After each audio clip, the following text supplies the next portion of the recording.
pregunten por lo que quieran.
Buenas tardes a todas y a todos. Gracias por seguir esta convocatoria de prensa de la Vicepresidencia Segunda y Consejería de Sanidad y Servicios Sociales de la Junta de Extremadura. En primer lugar, quiero agradecer y quiero seguir llamando a este esfuerzo colectivo a la sociedad extremeña, porque quedarse en casa se ha mostrado como el arma, sin duda ninguna, más eficaz contra el coronavirus, contra esta guerra que tenemos que ganar entre todas y entre todos.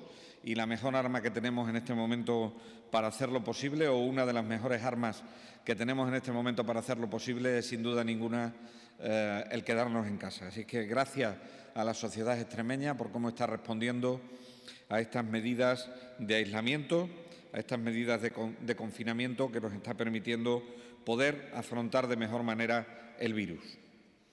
Quiero también mostrar mis condolencias a los seres queridos, a esas personas cercanas de aquellas que han fallecido como consecuencia de esta pandemia, así como desear la recuperación de todas las personas infectadas. Quiero además solidarizarme con el dolor de los seres queridos de esas personas que han perdido la vida como consecuencia del coronavirus, y lo quiero hacer porque en estos momentos lo que está aceptado socialmente, que son reconocimientos con más gente, con más personas de los que se están celebrando ahora mismo no son posibles celebrar, y por lo tanto quiero solidarizarme con ellos. Y quiero reconocer y agradecer el trabajo de todos y cada uno de los profesionales que están al pie del cañón en el ámbito de las ciencias de la salud, en el ámbito del sistema sanitario, en el ámbito de los servicios sociales, de los servicios sociosanitarios, a los cuerpos y fuerzas de seguridad del Estado, al Ejército y a todos aquellos profesionales que sin duda ninguna están entregando lo mejor de sí mismos para que podamos disfrutar de esos servicios esenciales, de la alimentación, del agua, de la luz, de tantas otras cosas que nos hacen que la vida sea más fácil en el día a día y que las necesitamos para poder vivir, para poder estar de la mejor forma posible en esta época tan dura que nos ha tocado vivir. Miren, el motivo de esta convocatoria no es otro que un motivo doble. Por un lado, quiero comentarles cuál es la situación de la pandemia de COVID-19 en Extremadura y además ofrecerles información del decreto ley por el que se aprueban medidas urgentes y extraordinarias en materia de política social y sanitaria, que ha sido aprobado en sesión de Consejo de Gobierno en el día de hoy, día 3 de marzo del año 2019. Esos serían los dos objetivos. Comienzo por el primero, comentándoles la situación de la pandemia en el ámbito de la Comunidad Autónoma de Extremadura. A día de hoy, desde el comienzo de la crisis, en Extremadura hay un total de 1.893 personas infectadas. Esto supone un incremento con respecto al día de ayer de 56 personas más, 56 personas confirmadas más que el día anterior, lo que supone un 2,5% más que ese día anterior, con una edad media de las personas contagiadas en Extremadura de 61,6 años de edad. Esto viene a marcar lo que es esos casos, esos pacientes, esas personas infectadas que se han ido acumulando, que se han ido infectando a lo largo de todo este tiempo.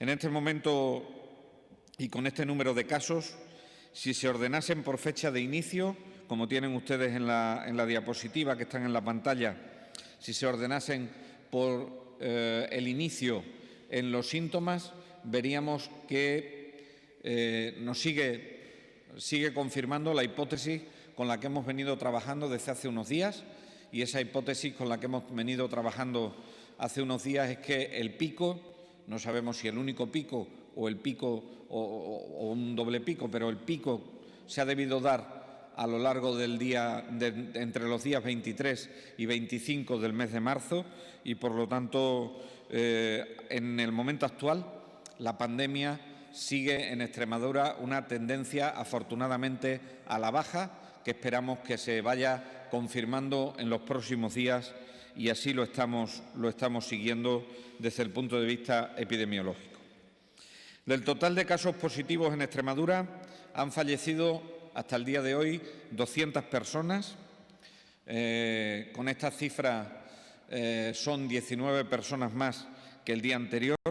Ha habido un incremento, por lo tanto, en los fallecimientos de un 9,5% con respecto al día anterior, siendo la edad media de los fallecidos de 81,01 años de edad. Una edad importante, una edad que refleja cuál es la situación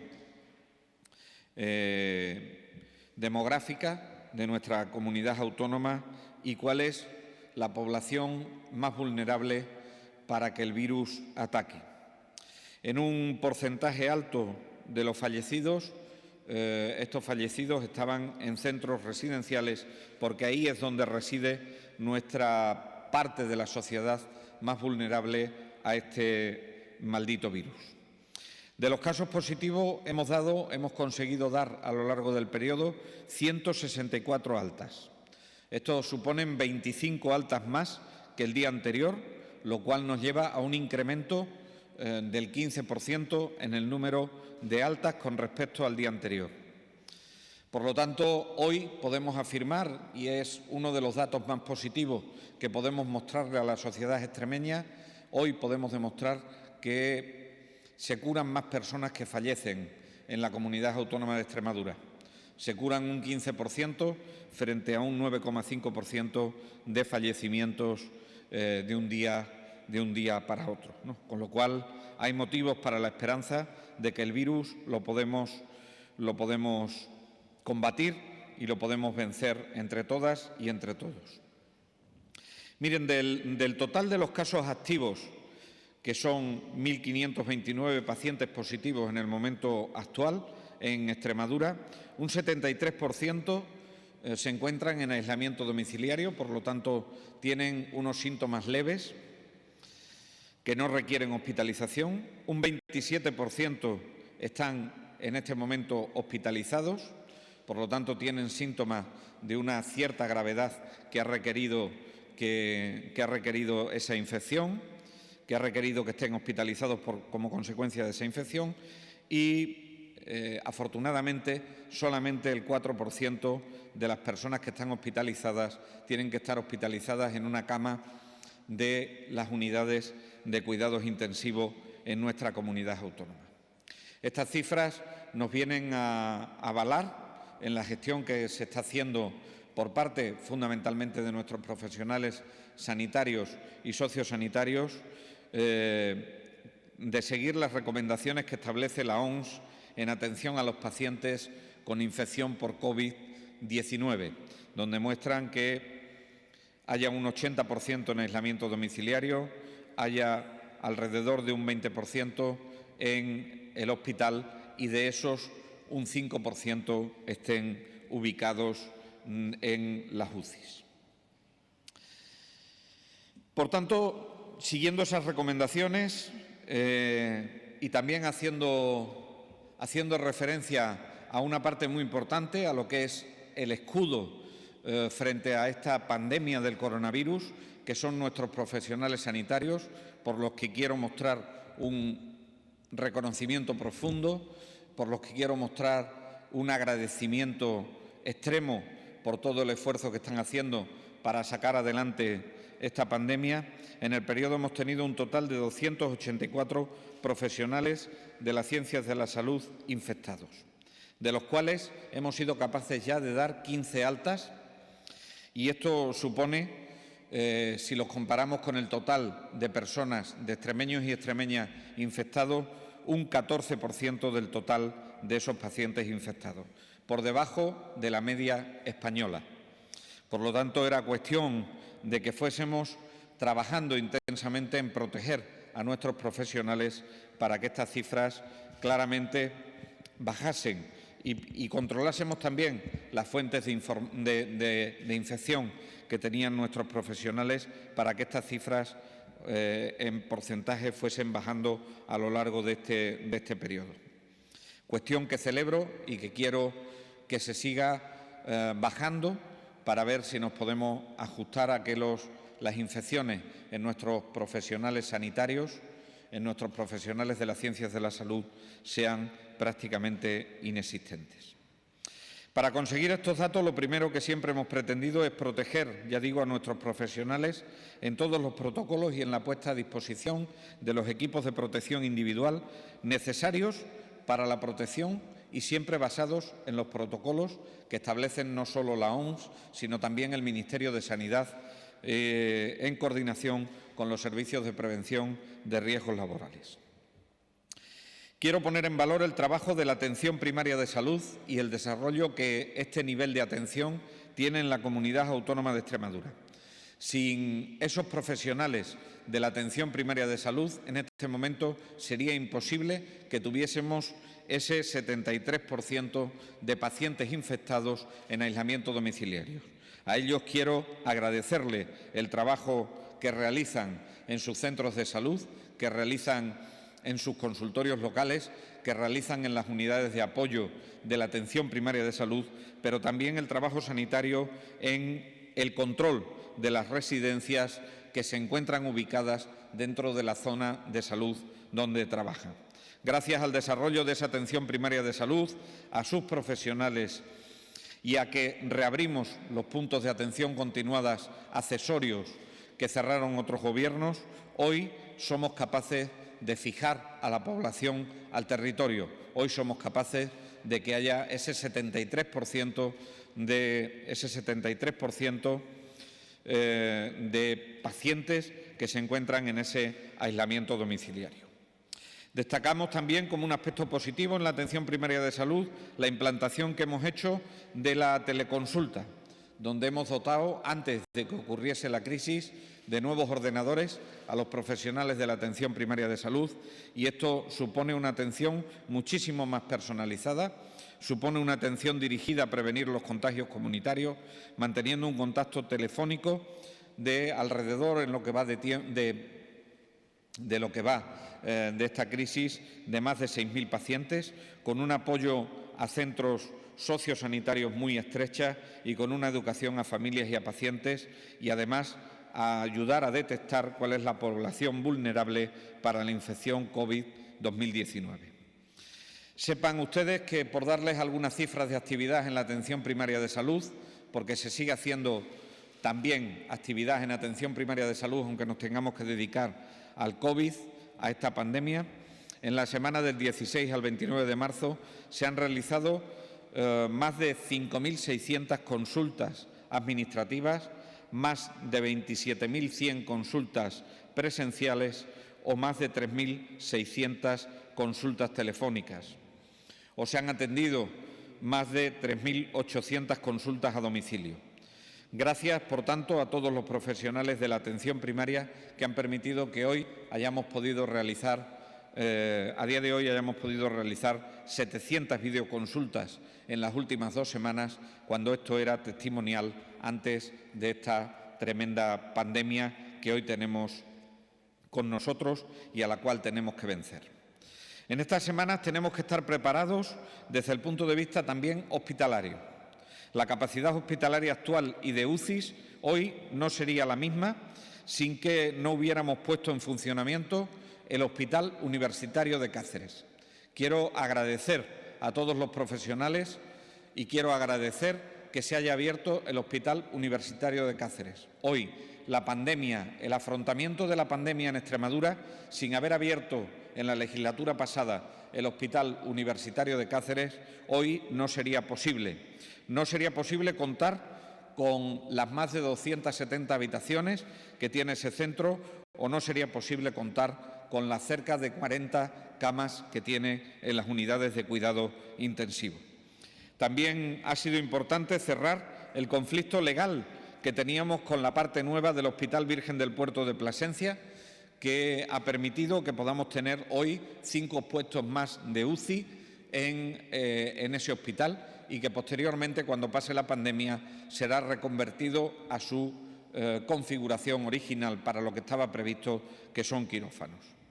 En el área de salud de Mérida hemos de destacar el doble circuito de urgencias puesto en marcha, también en el Hospital Tierra de Barro.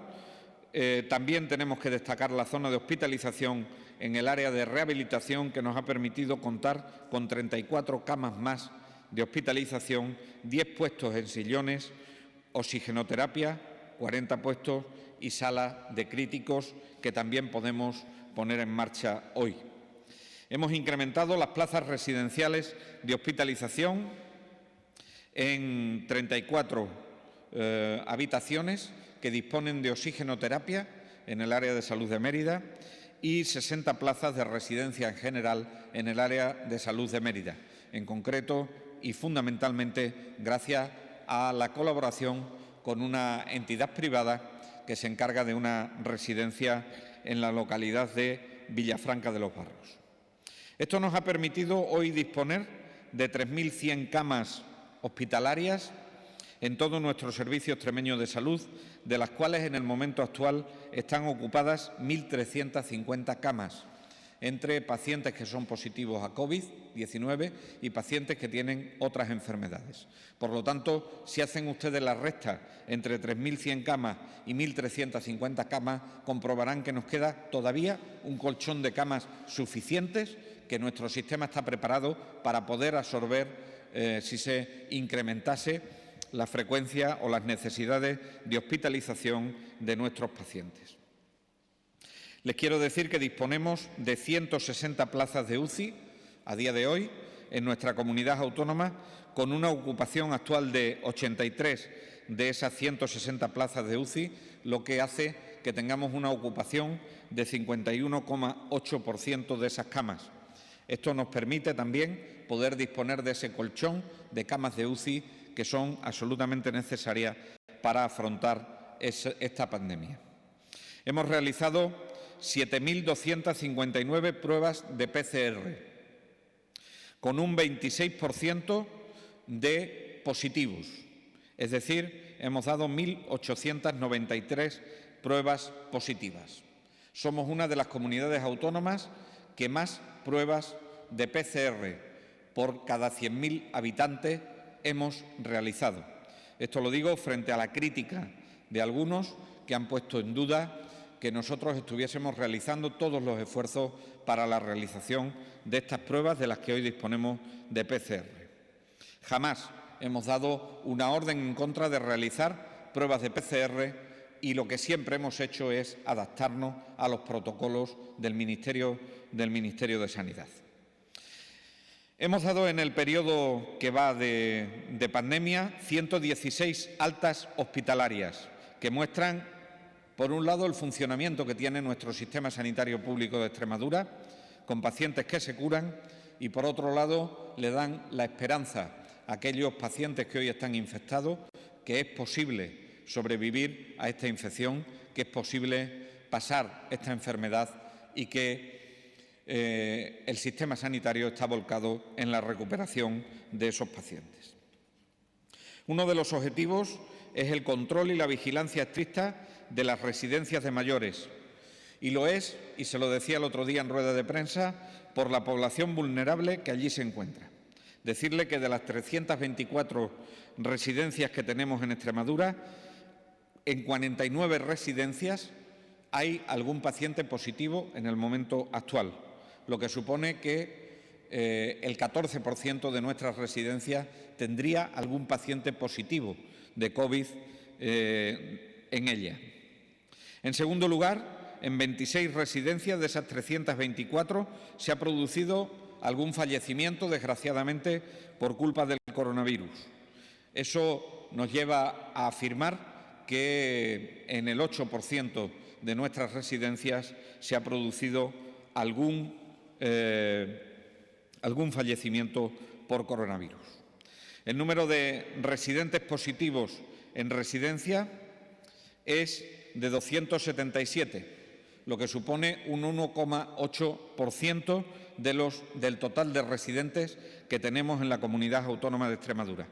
Y el número de residentes fallecidos en los centros residenciales es de 113 personas, lo que supone un 0,7% de los residentes que existen en nuestra comunidad autónoma. Sabemos que esta crisis, de indudables consecuencias sanitarias, tiene unas consecuencias sociales y por ello era necesario que el Consejo de Gobierno, como lo ha hecho en el día de hoy, aprobara un decreto ley que contemplase medidas desde el punto de vista sanitario y desde el punto de vista social, medidas que tienen que ser extraordinarias y medidas que tienen que ser urgentes. Un decreto ley que significa una reflexión sobre las consecuencias que esta pandemia significa, una reflexión por parte del Gobierno de lo que está ocasionando esta pandemia en nuestra sociedad. Un decreto ley que tiene 5 artículos, pero que vienen a resolver muchos problemas de las personas, de la sociedad extremeña, de aquellos que lo están pasando peor en este momento y vienen a reforzar, por otro lado, el papel del sistema sanitario. El primero de los artículos, de esos 5 artículos, tiene que ver con la flexibilización en las condiciones de las subvenciones que se otorgan fundamentalmente a personas con discapacidad, a personas que se encuentran con diferentes enfermedades o a personas que se encuentran en situación de dependencia. La mayoría de estas subvenciones van dirigidas a entidades sin ánimo de lucro. Hemos decidido desde el Gobierno de la Junta de Extremadura que estas personas entran dentro de esa población más vulnerable que está sufriendo las consecuencias de la pandemia y, por lo tanto, hemos decidido flexibilizar las condiciones de las subvenciones sin que haga falta publicar para su convocatoria un decreto de bases reguladoras para estas subvenciones, lo que vendrá a resolver los problemas de solvencia económica de estas entidades sin ánimo de lucro que se encargan de atender a las personas. El segundo de los artículos está destinado a los beneficiarios de la renta extremeña garantizada. Evidentemente, vamos a incluir las renovaciones automáticas de todas aquellas que caduquen en este periodo de estado de alarma, pero también vamos a flexibilizar los requisitos para que aquellas rentas extremeñas, aquellas solicitudes de renta extremeña garantizada puedan realizarse una concesión y una resolución provisional favorable con el compromiso de revisarlas después de que pase el estado de alarma para ver si estaban bien o mal concedidas. Pero de momento las vamos a conceder. Van a ser todas las resoluciones positivas para que las personas no lo pasen mal. En el artículo 3 habla de una cuestión muy importante. La pasada legislatura aprobamos por unanimidad la Ley de Conciertos Sociales, una ley que viene a concertar esos derechos sociales, esos derechos de ciudadanía. Se modifica, por lo tanto, esta ley para podernos adaptar a ella, dado el estado de alarma y la suspensión de plazos administrativos. Por lo tanto, esto tiene mucha importancia, por ejemplo, en el ámbito de la atención a las personas con discapacidad, donde aquellos conciertos que caducan en este año 2020 se verán prorrogados hasta que nos dé tiempo a desarrollar completamente la Ley de Conciertos Sociales. Se modifica también en el artículo 4 de este decreto ley el decreto de MADEX para agilizar los pagos y para dar cobertura a la totalidad de los gastos que vienen asociados con el incremento salarial de las personas que trabajan en estas organizaciones y que atienden a personas con discapacidad. Incremento de los sueldos, incremento de las retribuciones que vienen originados por el 15 convenio colectivo. Y por último, en el artículo 5, eximimos del requisito de nacionalidad en el nombramiento como personal estatutario de los extranjeros extracomunitarios en determinadas especialidades médicas, siempre que tengan su título homologado en nuestro país. Con esto queremos darle músculo y queremos darle potencia al sistema sanitario, dotándolo de los profesionales que en cada momento vayamos necesitando. En definitiva, señoras y señores, ciudadanos extremeños y ciudadanas extremeñas, un Gobierno responsable, un Gobierno que actúa con transparencia, un Gobierno que actúa con conciencia social, un Gobierno que aprueba medidas extraordinarias, medidas urgentes, para que las consecuencias sanitarias sean las menores y podamos resolverlas cuanto antes, pero reconociendo que se derivan consecuencias sociales y que hay que dar una respuesta urgente a las mismas. Por mi parte, nada más, y quedo a las preguntas que tengan de CEPrensa. Muchas gracias, vicepresidente, por su intervención. Paso efectivamente a formularle las preguntas que han llegado de los distintos medios de comunicación. En primer lugar, pregunta Fabián Vázquez, de la cadena COPE. Dices que existe una reclamación del centro FEAFES en Cáceres, en la que denuncian que llevan varios meses sin cobrar. Señalan que desde la nómina de noviembre exactamente. ¿Cuál es la situación actual de estos trabajadores? La situación de los trabajadores la desconozco porque es algo que tiene que aclarar la entidad FEAFES.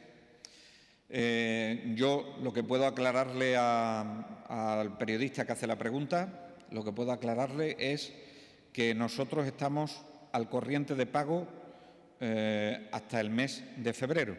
Cuando se produzca la justificación de la prestación de servicio del mes de marzo, se procederá al pago del mes de marzo. Pero hasta donde nosotros tenemos conocimiento por la consulta, tanto por parte del órgano de pago, así como por parte de la Tesorería de la Junta de Extremadura, decir que FEAFES Cáceres tiene abonado la cuantía que la Junta de Extremadura le tiene que pagar con motivo de la prestación de los servicios que realiza, incluido el mes de febrero. Otra pregunta de Fabián Vázquez, que también formulan Belén Ceballos, de la cadena SER, Laura Cruz y Delia Martín, de Canal Extremadura, es la siguiente. El Juzgado de lo Social de Plasencia ha emitido un auto en el que pide al SES medidas cautelarísimas para dotar de material de protección, batas, gafas, mascarillas, a los profesionales de las áreas de Plasencia, Coria y Navalmoral. ¿Cómo valora este auto y cómo van a cumplir este mandato judicial en el que cabe recurso en un plazo de 3 días? Hasta donde tengo conocimiento, que es lo que se nos ha notificado, la sentencia se circunscribe al área de salud de Plasencia, esas medidas cautelarísimas. Independientemente de esto, tenemos 2 solicitudes de medidas cautelarísimas, solicitadas también por el mismo sindicato, que han sido desestimadas, que corresponden al Juzgado de lo Social, de lo Contencioso, de Badajoz, y que corresponden al Tribunal Superior de Justicia de Extremadura. Por lo tanto, la actitud que ha seguido la Junta de Extremadura en este caso es doble. En primer lugar, hemos solicitado una aclaración de sentencia a la juez que ha dictado esta sentencia en el juzgado de Plasencia y, en segundo lugar, les anuncio que en el día de ayer ya se ha puesto recurso de reposición como se preveía. Por lo tanto, estamos dentro de los plazos legales para recurrirlo. Así lo hemos hecho porque entendemos que hay una discrepancia en la emisión de las sentencias, en el dictado de las distintas sentencias que se han ido produciendo en nuestra comunidad autónoma, y en este momento tenemos más sentencias negativas a aceptar esas medidas cautelarísimas que positivas, y por lo tanto necesitamos esa aclaración por parte del juzgado y, por supuesto, que lo hemos recurrido como es nuestra obligación, porque entendemos que los profesionales disponen de los equipos de protección individual necesarios para poder abordar esta pandemia. Alberto Santa Cruz, de la agencia EFE, le pregunta que si existe un mando único, ¿por qué existen parámetros distintos entre las comunidades autónomas a la hora de registrar y contabilizar fallecidos por el coronavirus? Eso se lo tiene que preguntar al Ministerio de Sanidad. Yo me responsabilizo de la parte alícuota que me corresponde dentro del Sistema Nacional de Salud, y nosotros, rigurosamente, todos los días, entre las 20 y las 21 horas, que es como está establecido el circuito de envío de datos al Ministerio de Sanidad para que los pueda procesar y los pueda analizar, enviamos todos los casos sin ocultar absolutamente nada, sin tapar absolutamente nada y haciendo caso estricto a los criterios de notificación que ha establecido el Sistema Nacional de Salud. Por cierto, con felicitaciones por parte del Ministerio de Sanidad, porque damos más datos de los que deberíamos dar. Y eso le está sirviendo al Ministerio para controlar mejor la pandemia. Por ejemplo, la gráfica que tienen ustedes en las pantallas del número de casos como consecuencia o en función del inicio de los síntomas, que es un dato que no es obligatorio darlo, nosotros lo estamos dando y nuestros análisis epidemiológicos los compartimos con el Ministerio de Sanidad. Por lo tanto, no sé responder a esa pregunta porque entiendo que es el mando único, que es el Ministerio de Sanidad, el que debe responder a la misma. También Alberto Santa Cruz, de la agencia EFE, le pide una valoración sobre que una asociación de abogados cristianos y un particular han presentado sendas denuncias por denegación de asistencia por la avanzada edad de los pacientes. No creo que se haya producido en el Sistema Sanitario Público de Extremadura una denegación de asistencia por la edad de los pacientes. No lo dicen así nuestros protocolos. Nuestros protocolos conjugan criterios de edad, conjugan criterios clínicos, conjugan criterios de otro tipo, pero siempre en la actuación posterior a la valoración. Por lo tanto, al menos la valoración se ha debido hacer, al menos la información se ha debido dar y al menos todo lo que tiene que ver con la atención a los pacientes en ningún caso está basada en el criterio de edad exclusivamente. Está basado en criterios de edad, en criterios de comorbilidad, en criterios clínicos, en criterios epidemiológicos, en criterios de respuesta a determinadas actitudes terapéuticas que puede tomar nuestro sistema sanitario. Y a mí me van a dejar que, de momento, confíe plenamente en los profesionales que tenemos en el Sistema Sanitario Público de Extremadura. Julia Pecellín, de Radio Televisión Española, le pregunta sobre la denuncia de una familia de Garrovillas de Alconétar ante la Fiscalía. Dice, ¿es cierto que el SES tiene un protocolo que dice que a los mayores de 75 años no se procede a la intubación ni se les pone respirador? También sobre este asunto dice que la familia asegura que le han aconsejado sedarlo y ponerle morfina. Si hay instrucciones para que hagan eso. Mire usted, es un protocolo muy complejo que, como le decía, no depende exclusivamente de la edad. No porque se tenga una determinada edad ya no se puede intubar a una persona. Depende, ya digo, de la conjunción de enfermedades que tenga el paciente, depende del estado clínico del paciente, depende cómo vaya a responder, en este caso, a la intubación del paciente, depende de muchísimas cosas, donde todas las alternativas terapéuticas están encima de la mesa, pero siempre que no se produzca ningún ensañamiento terapéutico con la persona. Y siempre hemos buscado el equilibrio dentro de la ética y dentro de la deontología de los profesionales entre hacer una actuación terapéutica adecuada y el ensañamiento terapéutico con algunas personas. ¿Está indicada la sedación en algunas personas? Sí, como en otras enfermedades, pero no solo depende del criterio de edad. Y, por lo tanto, permítame que diga que la familia está en su derecho de presentar cuantas reclamaciones y denuncias estime oportunas y, en función, como ya han decidido presentar una denuncia a la Fiscalía, nosotros nos tenemos que inhibir desde el punto de vista de la investigación de ese caso. Estaremos a tenor de lo que diga la justicia y, en función de eso, le iremos proporcionando la información de la actuación de nuestros profesionales motivados. Pero a la pregunta de si tenemos un protocolo basado exclusivamente en criterio de edad, la respuesta es no. No por la edad, no solo por la edad. La edad es un criterio, pero evidentemente hay otros muchos criterios. Hay personas que con 81 años tienen una excelente calidad de vida, tienen pocas enfermedades, tienen unas posibilidades de recuperación muchísimo mayores que otras personas que, teniendo menos edad, pues evidentemente y desgraciadamente no tienen esa posibilidad de recuperación, ¿no? En cualquier caso, y en ningún caso vamos a renunciar a la acción y a la actuación paliativa en todos aquellos casos en los que, no teniendo respuesta terapéutica, sí se benefician de la atención paliativa. Otra pregunta de Julia Pecellín, que hace además de Elia Martín, de Canal Extremadura Televisión, es sobre los trenes medicalizados. Dicen que si sería Extremadura el destino de alguno de ellos. ¿Se lo ha pedido ya el Gobierno central? ¿Seguimos teniendo espacios en nuestros centros hospitalarios? La última pregunta está respondida. ¿Seguimos teniendo espacios en nuestros centros hospitalarios? La respuesta es sí.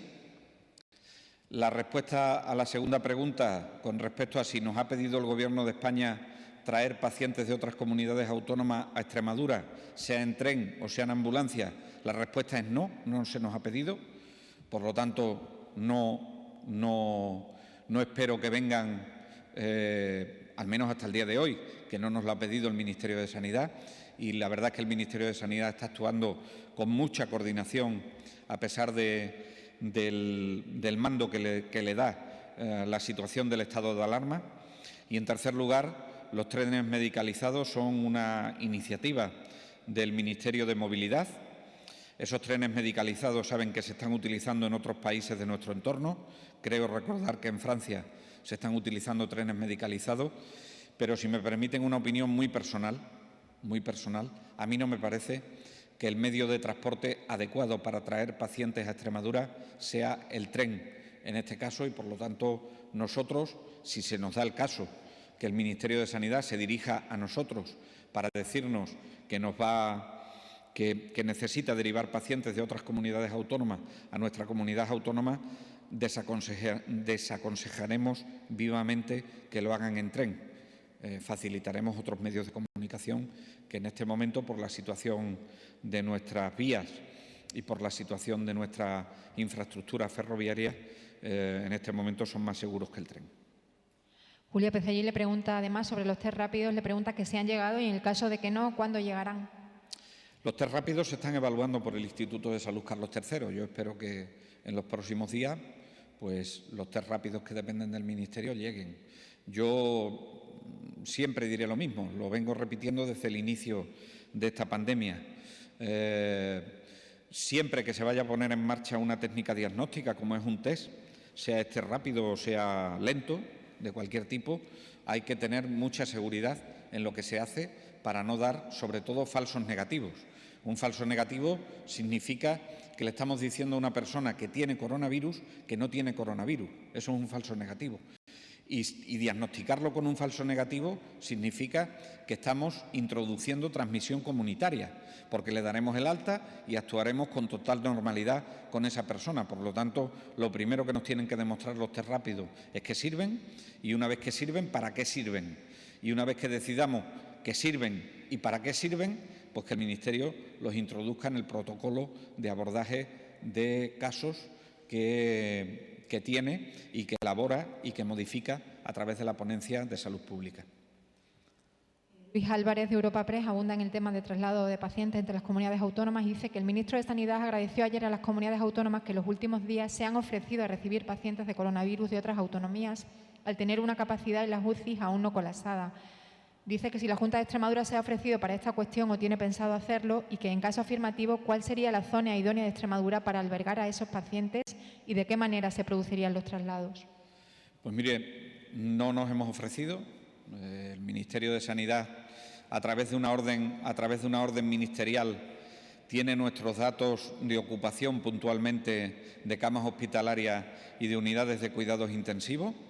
Por lo tanto, es el propio Ministerio el que sabe cómo estamos de ocupación y si se necesitase por parte del Sistema Nacional de Salud, entiendo que así nos lo comunicaría.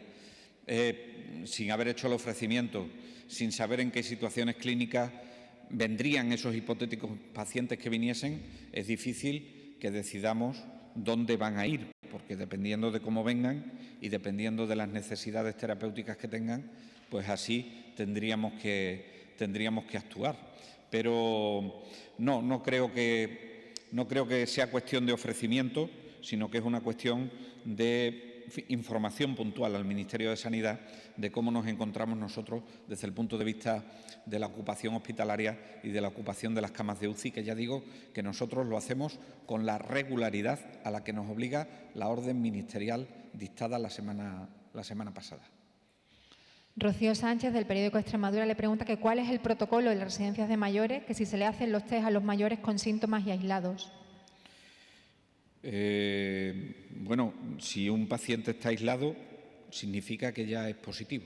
Por lo tanto, ahí me va a permitir que me refiera a aquellos que tienen la duda de si son positivos o son negativos. En ese sentido, decirle a quien pregunta que nosotros estamos realizando la prueba de la PCR, que es el test que estamos realizando en este momento. No son test rápidos, son test normales, son los test normales, se lo estamos realizando independientemente de que la persona esté institucionalizada o no esté institucionalizada, cuando tenemos una sospecha de un cuadro respiratorio importante y, por lo tanto, seguimos escrupulosamente las recomendaciones de los protocolos que establecen la utilización de la PCR por parte del Gobierno de España, ¿no? También Rocío Sánchez, del periódico Extremadura, le pregunta, creo que ya lo ha respondido de todas maneras, si se confirma que es el de Badajoz uno de los hospitales que van a recibir pacientes de otras comunidades. No puede ser Badajoz o puede ser cualquier otro hospital, ya digo, depende de la situación clínica en la que supuestamente vengan los pacientes. Y estoy hablando de suposiciones, porque es que aquí nadie ha dicho que vayan a venir pacientes de momento. Entonces, niego la mayor. Y niego la mayor diciendo que es que no se nos ha dicho en ningún momento por parte del Ministerio de Sanidad que vayan a venir pacientes.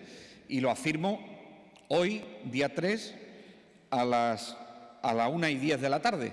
Si hacen el ofrecimiento esta tarde, pues será cuestión de que lo analicemos, de que lo veamos, de que lo autoricemos, de que veamos si estamos preparados para atenderlo y, en función de eso, dónde podemos atenderlo. Pero no solo es Badajoz. La pregunta, vicepresidente, se la hace Laura Cruz, de Canal Extremadura Radio, y dice que el presidente del PP, José Antonio Monago, dijo hace unos días que los datos que se ofrecen son falsos porque no se hacen test a personas con síntomas y se le obliga a los médicos del SES a validar certificados de defunción. Quería saber su opinión sobre este asunto. Bueno, miren, yo creo que es que en este momento de crisis, quien no se haya dado cuenta que estamos ante una pandemia de importante magnitud, como para perturbar o perturbarnos a los profesionales por un lado y a las autoridades que tenemos la responsabilidad, porque así lo han querido los ciudadanos, de atender y de prestar la mejor asistencia sanitaria a los pacientes, yo creo que no merece la pena ni contestarle. Esa es mi opinión, no merece la pena ni contestarle. Pero porque la sociedad se quede tranquila, ¿Alguien cree en su sano juicio que un profesional del Sistema Sanitario Público de Extremadura con la responsabilidad civil que eso tiene y penal que eso tiene, a instancias de una autoridad sanitaria, ¿va a modificar un certificado de defunción? ¿Alguien puede creer eso? Es que estamos locos. Y en segundo lugar, ¿alguien cree que somos con tan poco sentido común, con tan poca ética en lo que hacemos, que obligamos a nuestros profesionales sanitarios a que hagan certificados de defunción falsos? ¿Alguien cree eso? ¿Alguien se puede creer tan tremenda barbaridad? La respuesta, desde luego, tiene que ser que no, que no. Y, por lo tanto, el ridículo de las manifestaciones es absolutamente de dimensiones incalculables. Es un ridículo en las manifestaciones, ¿no? Pero ya digo que no voy a perder ni un minuto en contestar este tipo de cuestiones, porque lo que espera de nosotros la sociedad que está ahí fuera, lo que espera de nosotros la sociedad extremeña, es que afrontemos la pandemia, de que resolvamos los problemas y de que desde la política y en coordinación y en unión de las fuerzas políticas seamos capaces de dar lo mejor de nosotros mismos desde la política. Y ese es el objetivo que tiene el Gobierno de la Junta de Extremadura. Todo lo demás se lo llevará el aire. Vicepresidente, muchísimas gracias por su intervención y muchas gracias por responder a las preguntas de los medios. Muchas gracias a todos y a todas.